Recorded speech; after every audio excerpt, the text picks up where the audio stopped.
और सच कहें तो सेवक की प्रसन्नता उसी में है जिसमें उसका स्वामी प्रसन्न रहे। जिस सेवा से स्वामी की प्रसन्नता नहीं है वो सेवा सेवा नहीं है। और भगवान के अनन्य भक्त श्री भरत जी जानते हैं, भगवान और भगवान के प्राण प्रिय संत जो कह देंगे वही हमारे जीवन में कल्याण कर देंगे। कभी कभी हम लोग विचार करते हैं कि भगवान के प्राण प्रिय संत मीठी वाणी बोलेंगे तभी कल्याण होगा। कृपानाथ दास बहुत विनम्रता पूर्वक निवेदन करेंगे, संत सदगुरु अगर मीठी वाणी बोले तो समझना अभी कृपा नहीं है, अभी कृपा हुई। हमारे पूज्य श्री बड़े महाराज जी कहा करते थे, बोले लाला श्री गुरुदेव जब कठोर वाणी बोलने लगे तब समझना कि अब गुरुदेव की कृपा प्रारंभ हो गई, अब कृपा हो गई। हमारे श्री धाम वृंदावन के बहुत अच्छे महापुरुष हुए श्री मोती झील वाले कारशुनी जी महाराज, इतने श्रेष्ठ साधक संत थे, इतने श्रेष्ठ संत थे, सबकी इच्छा होती थी कि इनको गुरु बना, ऐसा संत नहीं मिलेगा, सब गुण थे उनमें। और लोग कहते थे कि स्वामी जी में बस एक ही विडंबना थी कि वो गुरु दीक्षा उसे देते थे जिसकी जेब में बढ़िया चकाचक माल होता था। बोले रुपया होगा तो चेला बनाएंगे, अब बिना रुपया के चेला बनाएंगे। तो एक बार एक ब्रजवासी आया, भोला सा ब्रजवासी, और वैसे भोला ब्रजवासी आया तो उसने सोचा स्वामी जी से दीक्षा ले ले, बोले कल्याण हो जाएगा। स्वामी जी के पास जाकर प्रणाम किया, बोले महाराज जी दीक्षा दे। स्वामी जी ने नीचे से ऊपर तक देखा, अरे राम राम राम, बोले ठीक ठीक वस्त्र भी नहीं पहने। स्वामी जी ने कहा, बोले एक काम करना, अभी तो नहीं दे रहे, कुछ समय और हो जाए तो फिर दीक्षा दे। अब उसने कहा कोई बात नहीं। 8-10 दिन बाद फिर आया, फिर आते से ही कहता है गुरु जी दीक्षा दे। स्वामी जी ने कहा ये तो पीछा ही नहीं छोड़ा, अब कुछ हो रुपया, क्यों? जेब में दाम होगा तो संसार का व्यवहार होगा, पर भगवान कहते हैं संसार का व्यवहार दाम से है पर मेरा व्यवहार हरि नाम से। कंठ में नाम होगा तब मेरा व्यवहार होगा। क्यों? यत् फलम नास्ति तपसा न योगेन समाधिना तत्फलम लभते सम्यक कलौ केशव कीर्तना।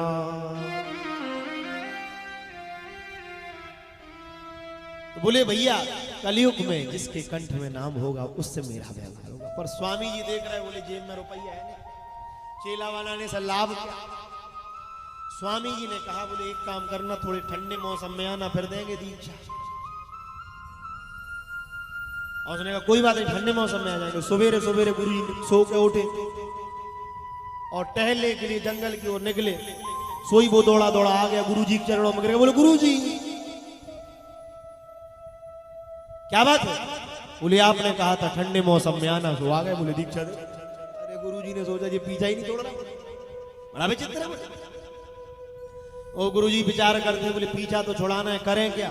तो ब्रजवासी तो थे ही, हाथ में कमंडल था, तो जोर से चिल्लाते, बोले उठा कमंडल, फोड़ दे मस्तक, वक्त पर वक्त नहीं देखता। अब गुरुजी ने तो ब्रज भाषा में अटपटी वाणी बोली, बोले उठा कमंडल, फोड़ दे मस्तक, वक्त पर वक्त नहीं देखता। इसने सोचा कि गुरु मंत्र मिल गया, उन्होंने सोचा गुरु मंत्र मिल गया, तो वही जपता हुआ चला जा रहा, उठा कमंडल, फोड़ दे मस्तक, वक्त पर वक्त नहीं देखता। सीधा हिमालय की खंडरा में पहुंच गया। किसी ने कहा गुरुदेव के मंत्र को 12 वर्ष तक अगर नियम अखंड समाधि से जप लिया जाए तो गुरुदेव का मंत्र सिद्ध हो जाता है, जो चाहो सो मिल जाएगा।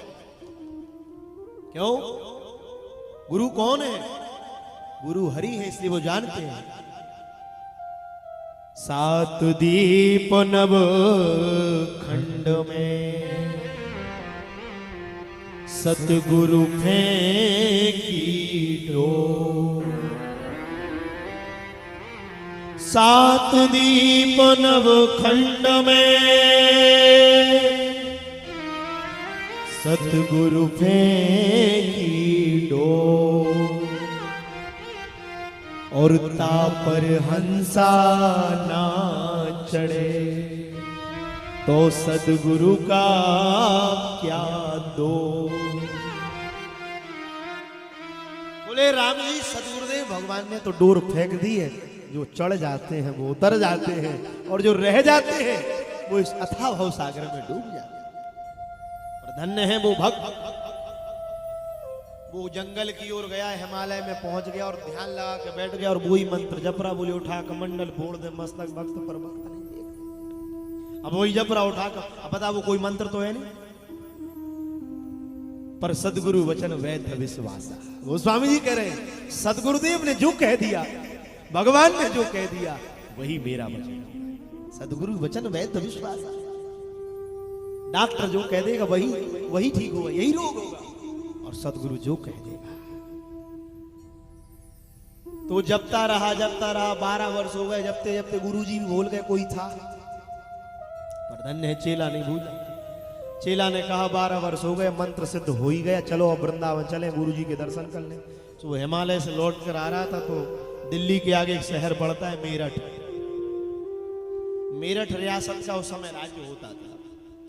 कहा जाता है मेरठ रियासत के जो शासक थे उनका एक ही लड़का था।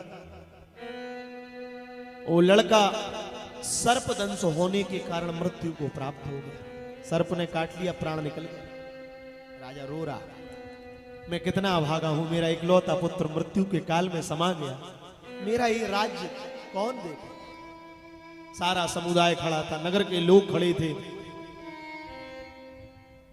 तो वहां से निकल कर जा रहा था, उसने देख लिया कि बहुत समुदाय खड़ा है। उसने कहा भैया थोड़ा हटना, हो क्या गया। बोले राजा का इकलौता बेटा था, वो मृत्यु को प्राप्त हो गया।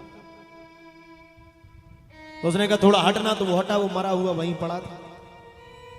तो उसने हटाया और राजा रो रहा था। राजा के सामने दोनों हाथ ऊपर उठाए और जोर से चिल्लाता, बोले उठा कमंडल, फोड़ दे मस्तक, वक्त पर वक्त नहीं देखता। दोनों हाथ उसकी छाती पर मारे तो मरा हुआ उठकर खड़ा हो गया। राजा के आश्चर्य का ठिकाना नहीं रहा, जो हो ही नहीं सकता था वो कैसे गया। क्यों? इस संसार में व्यक्ति सब कुछ कर सकता है, पर इस संसार में आने और जाने का जादू तो एक ही जादूगर जानता है, कोई नहीं जानता। ये भरत जी हैं, राम राज्य में लोग मरे भी और जिए भी, पर भरत जी के राज्य में, पादुका के राज्य में 14 वर्ष तक अयोध्या में किसी ने जन्म भी नहीं लिया और किसी की मृत्यु भी नहीं। धन्य है श्री भरत जी। उस राजा को बड़ा आश्चर्य हुआ, बात बड़ी आश्चर्य की, ये हो कैसे गया। हाथ जोड़कर चरणों में गिर गया, भगवान आपने मेरे मृत पुत्र को जीवित कर दिया। हे भगवान, को हम आपका परिचय क्या है, आप कौन हैं। बड़े बड़े अमलात्मा, विमलात्मा, ज्ञानेन्द्र, मुनिंद्र, तपोनिष्ठ, यति, सती, जति, है कौन आप।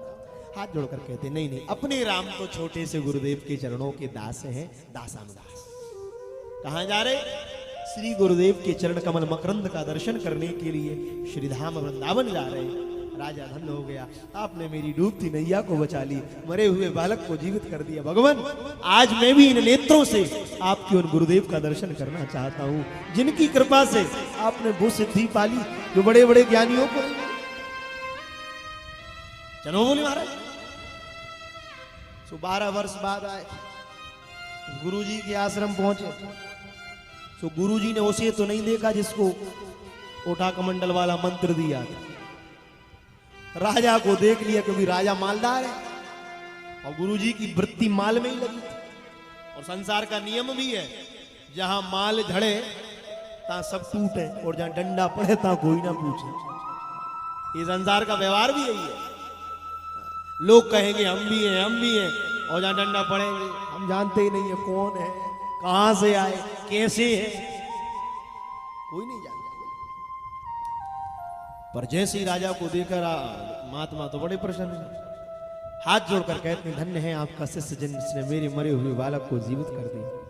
अरे जैसे ही कहा तो गुरु जी घबराए, बोले मेरा ऐसा कौन सा चेला हो गया जिसने इतने जप कर दिया। इतने में वो दौड़ा दौड़ा आया, चरणों में गिर गया, गुरुदेव मैं ही आपका पापा। अब गुरुजी ने मंत्र तो दिया ही नहीं, चेला बनाया ही नहीं, वो तो ब्रजभाषा में एक अटपटी वाणी बोली। थोड़ी दृष्टि से कम दिखने लगा, देख रहे हैं, बोले तुझे मैंने कब दीक्षा दे दी, कब शरणागति दे दी, है कौन तू? गुरुजी याद करो। बोले क्या? बोले आज से 12 साल पहले ठंडे मौसम में आपने मंत्र दिया था। तो बगल में चेला खड़ी, वे कह रहे गुरुजी तुमने हमसे बेईमानी कर ली। बोले क्यों? बोले इसे मंत्र अच्छा दे दिया, हमें पता नहीं कौन सा दिया। अरे गुरुजी कहते मैं तो जानता ही नहीं हूं कब दीक्षा दे दी, पूछ तो लो कौन सा मंत्र दिया। कहा गुरुजी याद करो, आज से 12 वर्ष पहले आपने एक मंत्र दिया था। कौन? बोले उठा कमंडल फोड़ दे मस्तक, वक्त पर वक्त नहीं देखता। शिष्य ने निष्ठा पूर्वक जब बोला तो गुरुजी की आंखों से आंसू गिरने लगे। धन्य है बेटा, मेरे नेत्रों पर माया का पर्दा चढ़ा था, पर आज तेरी निष्ठा को जान गया।